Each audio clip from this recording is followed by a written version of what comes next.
मतलब एक तो ऐसी उम्मीद नहीं रहती है कि अभी कुछ अच्छा होगा या फिर कुछ नया होगा, अभी जो चल रहा है उससे अलग कुछ हो सकता है।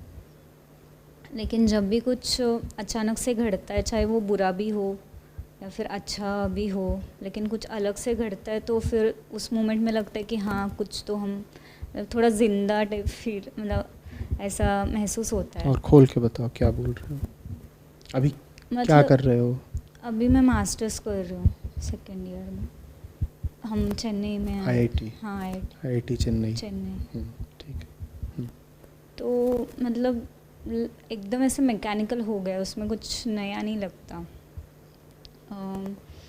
मतलब कुछ भी अगर थोड़ा सा बुरा बुरा इन द सेंस, अभी मेरा थोड़ा एक्सीडेंट हो गया था, तो उस मोमेंट में मैं फिर से मतलब मुझे कम्प्लीटली ब्लैंक होकर उस मोमेंट में आ गई थी। मतलब प्रेजेंट मोमेंट में ऐसे आ गई थी और मुझे नहीं लग रहा था कि मतलब वो नाउम्मीद एक बनी रहती है हमेशा, वो गायब हो गई थी उस मोमेंट में। नाउम्मीदी किस चीज़ को लेकर के? कि आईआईटी कुछ चेन्नई चेंज नहीं, में नहीं आईआईटी पढ़ाई कर नहीं। रहे हो हाँ तो पढ़ाई में काफ़ी वक्त जाता होगा। हाँ। जाता होगा। और कुछ बातें मैंने पहले बताई थी करने के लिए कि ये करनी शुरू करो, जी। वो कर रहे हो? छोड़ दी? रेगुलर नहीं। रेगुलर नहीं हो। उम्मीद किस चीज़ की है जिसको लेकर नाउम्मीदी है? कुछ तो अलग हो। क्या चाहिए? और जो चाहिए वो चाहने का वक्त कैसे मिलता है? आईआईटी का शेड्यूल इतना सारा खाली समय तो छोड़ता नहीं कि जी। उसमें बैठ के आदमी सपने विचारे। पढ़ाई का क्या हाल चाल है? चल रही है वैसे। कैसी चल रही है? पहले जितना मैं फोकस नहीं कर पा रही हूँ, जितना मैं बीटेक में करती थी, अभी मुझसे नहीं हो रहा है इतना। और जो काम मैंने बताए थे उसमें रेगुलर नहीं हो, तो पढ़ाई में फोकस नहीं है। और जो मैंने रीडिंग बताई थी और आर्ट्स बताई थी और स्पोर्ट्स बताए थे उसमें रेगुलर नहीं हो। उधर फोकस नहीं है, इधर रेगुलरिटी नहीं है। तो कुल मिला जुला के क्या बच गया? बहुत सारा खाली समय। और उस खाली समय में क्या पक रहा है? बोरियत और नाउम्मीदी। ये अच्छी बात है कि अभी तक उसमें सिर्फ बोरियत और नाउम्मीदी पक रही है। बहुत दिनों तक नाउम्मीद नहीं रहोगे। मालूम है क्या करोगे? उस खाली समय को भरने के लिए कहीं से कचरा ले आओगे, और वो कचरा ऐसा होगा जो उम्मीद देता होगा, उम्मीद का वादा करता होगा, और उस कचरे से अपने खाली समय को भर लोगे। जयराम जी की, उसके बाद आचार्य जी भी नहीं होंगे सवाल पूछने के लिए। आप अभी जीवन के जिस पड़ाव पर हैं, शिक्षा के भी, उम्र के भी, बहुत सारे कचरे होते हैं जो मन को और ज़िंदगी को भरने के लिए आतुर होते हैं। अगर तुमने अपने आप को खाली छोड़ा तो कुछ दिनों तक तो निराश रह लोगे। कुछ दिनों तक तो एक बोरियत रहेगी जीवन से, निराशा रहेगी, सूनापन, खालीपन रहेगा। लेकिन बहुत दिनों तक तुम निराशा और खालीपन बर्दाश्त करोगे ही नहीं। तो फिर तुम क्या करोगे? तुम जा करके किसी हैंडसम कचरे को आमंत्रित कर लाओगे, और वो तुम्हारी ज़िंदगी के सूनेपन को और निराशा को बिल्कुल उम्मीद से भर देगा। बहुत पुरानी कहानी है, ये आज की नहीं है, ये लाखों साल पुरानी कहानी है। सबकी ज़िंदगियां ऐसे ही भरी जाती हैं। अभी तो फिर भी ठीक है, जिस दिन कैंपस से पास आउट हो जाओगे और मान लो किसी जॉब में चले गए, तो कैंपस में तो फिर भी ठीक था, बहुत बड़ा कैंपस है और फैसिलिटीज़ हैं और साथ के लोग हैं। जब जॉब वगैरह पे जाते हो तो वहाँ और सूनापन लगता है, ख़ास तौर पे जो लोग कैंपस से निकल के जॉब में जाते हैं और पहली जॉब में जाते हैं तो परेशान हो जाते हैं। और हिंदुस्तान है, हिंदुस्तानी लड़की तो और ज़्यादा परेशान हो जाती है, और ज़्यादा परेशानी बढ़ जाती है जब पता चले कि सिर्फ हम ही निराश बच रहे हैं, बाकी सबको आशाएं मिलती जा रही हैं एक एक करके, शहनाइयाँ बजती जा रही हैं, कुछ ये हो रहा है, कुछ वो हो रहा है। फिर जल्दी से हम भी कोई ढूंढ लाते हैं आशा देने के लिए। इसलिए जब पिछली बार बात हुई थी तो मैंने कहा था कि अपने आप को खाली मत छोड़ना, सुंदर से सुंदर और ऊंचे से ऊंचे तरीके से अपनी ज़िंदगी को भर लो। म्यूज़िक सीखो, स्पोर्ट्स में एक्टिव हो जाओ, अपने क्षेत्र में जितना तुमको मिनिमम कंपलसरी काम है उससे आगे जा कर के प्रोजेक्ट्स उठाओ, एक एक क्षण को लाद दो काम से। पर शुरुआत में सब मतलब मैं करती, बेटा आप समझ भी रहे हो कि कौन है जो आपको शुरुआत के बाद रोक रहा है? आप समझ ही नहीं रहे ना। कौन है जो आपका मन किसी भी ढंग के काम में नहीं लगने दे रहा? आप समझ ही नहीं रहे ना। कौन है जो आपको खाली समय इतना दे रहा है? जानते हो कौन है वो? उसी का नाम रानी है। आप अगर महिला हैं तो मैं कहूंगा उसका नाम है रानी। सिंगल सेल्ड रानी है वो। और अगर आप पुरुष हैं तो मैं कहूंगा उसका नाम बादशाह है। वो भी सिंगल सेल्ड बादशाह है। वो अपने मतलब के लिए आपके पूरे मानसिक माहौल को बदले दे रहा है, मैनिपुलेट कर रहा है, और उसका इरादा बस एक है, वो जो सिंगल सेल है वो डबल हो जाए। हमारी ये जो पूरी व्यवस्था है ये नौकर है उस रानी की। उस रानी का क्या नाम है? अंडाणु। और अगर आप पुरुष हैं तो आपकी जो पूरी व्यवस्था है वो नौकर है किसकी? शुक्राणु की। अब उसके पास मुंह तो है नहीं कि वो आपसे आकर के बोले कि मुझे फर्टिलाइज होना है, मुझे फर्टिलाइज होना है। तो वो आकर के सीधे नहीं बोलेगा कि मैं फर्टिलाइज होना चाहता हूं या मैं फर्टिलाइज करना चाहता हूं। वो ये सब तरीके निकालता है। वो आपके भीतर एक उदासी भर देगा, वो आपके भीतर एक सूनापन, अकेलापन भर देगा। और खास तौर पे जवान लोगों में शामें वीरान हो जाएंगी, रातें तन्हा हो जाएंगी, और आपको लगेगा ये सब तो कुछ ऊंचे तल का काम हो रहा है, ये तो कुछ शायराना काम हो रहा है। आप गजल वगैरह सुनोगे, हो सकता है लिखने भी लग जाओ, कुछ कविता गजल लिख डालो, आपको लगेगा ये तो कुछ उस तल का काम हो रहा है ना।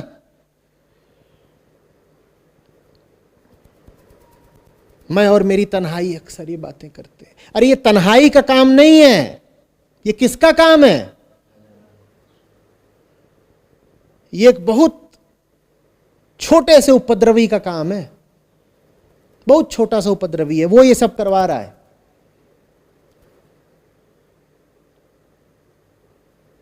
उसी का नाम प्रकृति है। उसका कुल इरादा यह है कि आपका शरीर किसी ऊंचे काम में न लगे, बस बच्चा पैदा करने की मशीन बना रहे। प्रकृति को आपकी पीएचडी में कोई रुचि नहीं है देवी जी। प्रकृति को कोई समस्या नहीं होगी अगर आप अपना एमटेक भी छोड़ दो।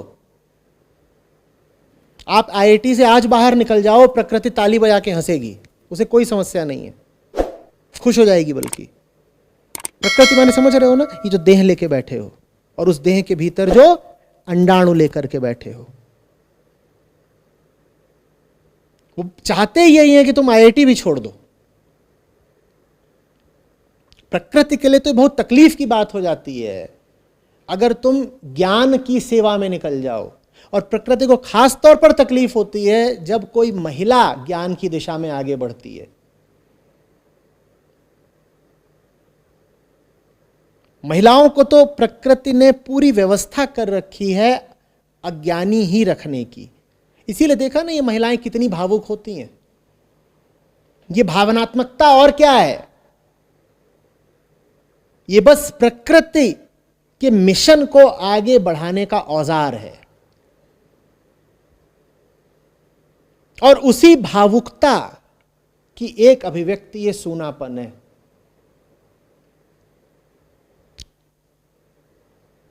शाम सुनसान है और रातें तन्हा है। फिर रातों में आदमी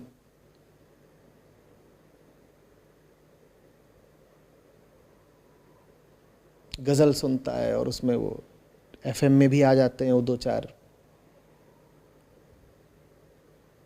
जब वो रातों में बोलते हैं तो फिर वो यहां से नहीं बोलते, वो फिर यहां से बोलते हैं। रात का वक्त है,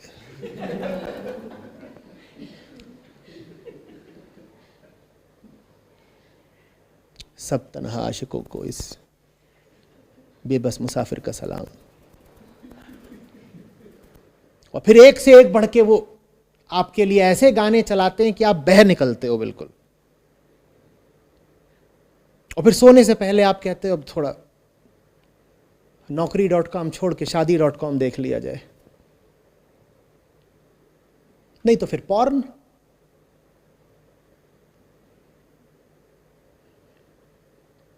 और क्या करोगे?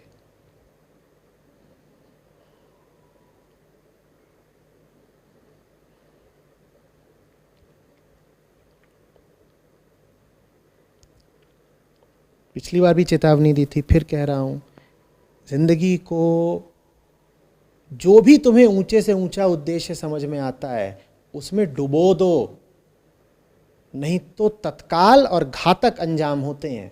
ऐसी राहों पर निकल पड़ते हो कि फिर वापस नहीं लौट पाते।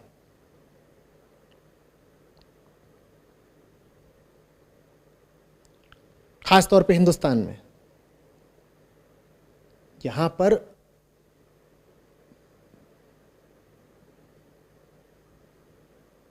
लौटने की गुंजाइश बड़ी कम होती है। गलतियां अगर कर दी जवानी में तो उम्र भर के लिए हो जाती हैं। और सब गलतियां शुरू यहीं से होती हैं जहां पे आप बैठे हो अभी।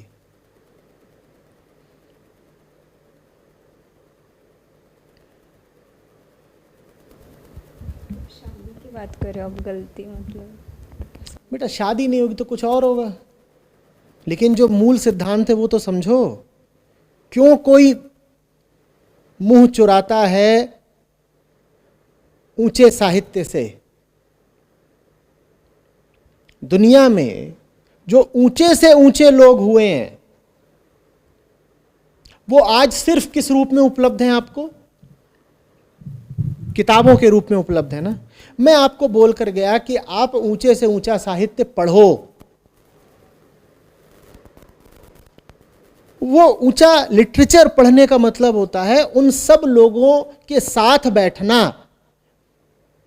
जो मानवता के हीरे मोती हैं, उनकी संगति करना। अब सोचो, अगर तुमको उनकी संगति पसंद नहीं आ रही है, उसमें मन नहीं लग रहा है, तो निश्चित रूप से किसी और की संगति चाहिए ना। दिख नहीं रहा? बोलो।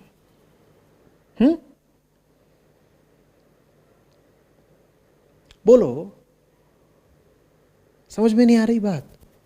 मैं अगर आपसे कहूं कि ये लिटरेचर पढ़िए और जानिए दुनिया को, दुनिया के वैज्ञानिकों को जानिए, लेखकों को जानिए, चित्रकारों को जानिए, वो सब लोग जो इतिहास भर में जानने लायक हैं, उनकी बात को समझिए। उन्होंने क्या कहा, कैसे वो जिए, क्या उनका दर्शन था, क्या उनका संदेश था, जानिए। और आप कहें नहीं साहब उनकी संगति में तो मुझे रुचि नहीं आ रही, तो मामला साफ है ना। इसका मतलब क्या है? आपको किसी और की संगति चाहिए। किसकी संगति चाहिए? अब भाई वो लोग तो देहवादी थे नहीं, उनकी बातों में गहराई और गंभीरता है। चाहे आइंस्टीन हो, चाहे रमण महर्षि हो, वहां आपको मनोरंजन तो मिलेगा नहीं, तो वहां फिर अच्छा नहीं लगता। अगर वहां अच्छा नहीं लग रहा है तो सोचो तो कि कहां अच्छा लग रहा है।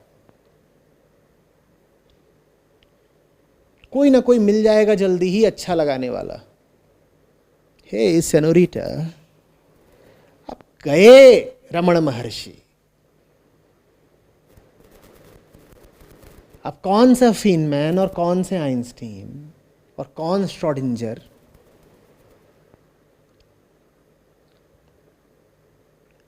अब तो यही लगेगा कि चलो वीकेंड आ गया, आज एक और नई जगह घूम के आते हैं। आज संडे है, आज पूरा दिन तुम्हारे साथ बिताऊंगी जानू।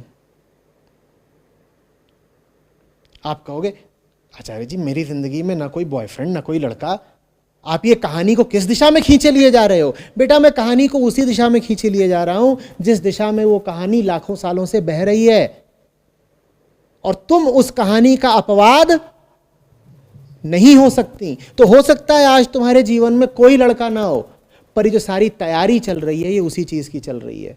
ये भी हो सकता है कि तुम्हारे मन में किसी लड़के इत्यादि का अभी कोई विचार ना आता हो, लेकिन निचले तल पर, विचार नहीं वृत्ति के तल पर, सबकॉन्शियसली ये जो पूरी तैयारी चल रही है सिर्फ उसी चीज की चल रही है, क्योंकि प्रकृति और कुछ चाहती ही नहीं है एक जवान लड़की से, और तुम जो कुछ कर रही हो उसका कुल नतीजा भी वही है। तो मेरी बात को इतनी आसानी से खारिज मत कर देना कि ये तो यूं ही तुक्के मार रहे थे या बेसिर पैर की बातें कर रहे थे। मैं बेसिर पैर की बातें नहीं कर रहा हूं। तुमको अभी सिर्फ अपना सूनापन दिखाई दे रहा है, मुझे यह भी दिखाई दे रहा है कि तुम्हारा यह सूनापन क्यों है और इसे कौन भरेगा।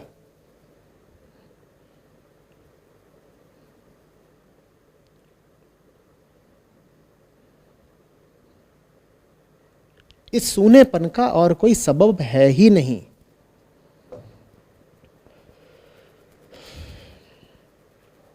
ये जो विस्टफुलनेस होती है ना,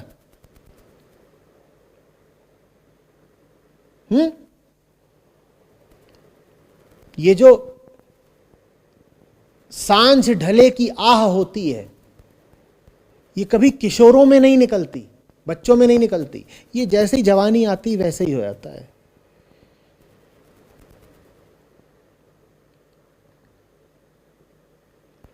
आपको पता ही नहीं चलता आप क्यों गमगीन हो, बस यूं ही उदास हैं। वो यूं ही की नहीं उदासी है, समझो। दोहरा रहा हूं, तिहरा रहा हूं क्योंकि जरूरत है। वो उदासी यूं ही नहीं है, वो उदासी तुमसे बस एक काम कराना चाहती है।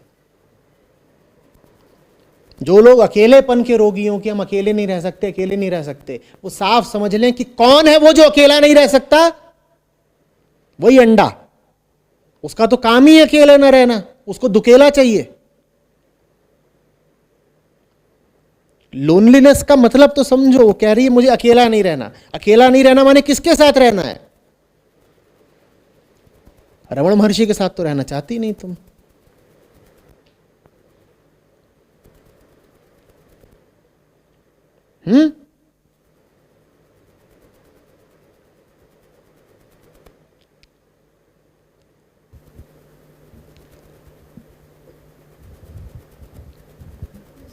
सॉल्यूशन क्या है इसके अलावा? सॉल्यूशन तो बताया गया था। हाँ, वो तुमने खारिज कर दिया कि बुढ़ा बेकार की बातें बता गया। फालतू में टाइम खोटा करता है। क्या क्या बताया था? मैंने कहा था खेलो, मैंने कहा था अभी कैंपस में हो, इससे ज़्यादा अच्छा मौका नहीं मिलेगा स्पोर्ट्स पर हाथ साफ करने का। अभी 1-2 साल है, किसी एक स्पोर्ट में आगे बढ़ जाओ। ठीक ठीक याद नहीं है, साल भर पुरानी बात हो गई शायद। स्पोर्ट्स बोला था, कीबोर्ड, हाँ म्यूजिक बोला था, और रीडिंग निश्चित रूप से बोला होगा। नहीं वीडियोस बोले थे। चलो वीडियोस और बोला था। एक सोशल ग्रुप से जुड़ने बोला था, उससे मैं हाँ, अभी एक सोशल कॉज से जुड़ने को बोला था कि किसी बड़े अभियान में सम्मिलित हो जाओ, तो ये 3-4 चीज़ें बोली थी। इसमें से किसी एक में भी डूब गए होते तो काम हो जाता अब तक। जी मैं सोशल ग्रुप से जुड़ी हुई हूँ। जुड़ना माने ये थोड़ी होता कि हाँ, वहाँ नाम काम लिखा है बस। नहीं नहीं हाँ। काम करते हैं। तो काम अगर करते होते तो समय लगता काम में, जी तो खाली समय कैसे है?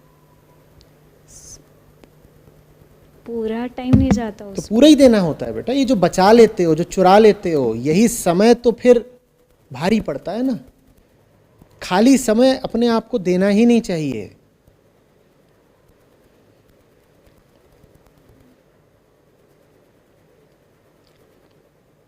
अच्छा, अगर तुम मधुमेह के रोगी हो, डायबिटीज के, तुम्हें बहुत सारी टॉफियां मिल गई हैं, तो क्या करोगे? जल्दी बोलो, क्या करोगे? दूर रखेंगे। दूर रखोगे तो कहां रखोगे? अपने से ही तो दूर रखोगे, वहां रख दी है।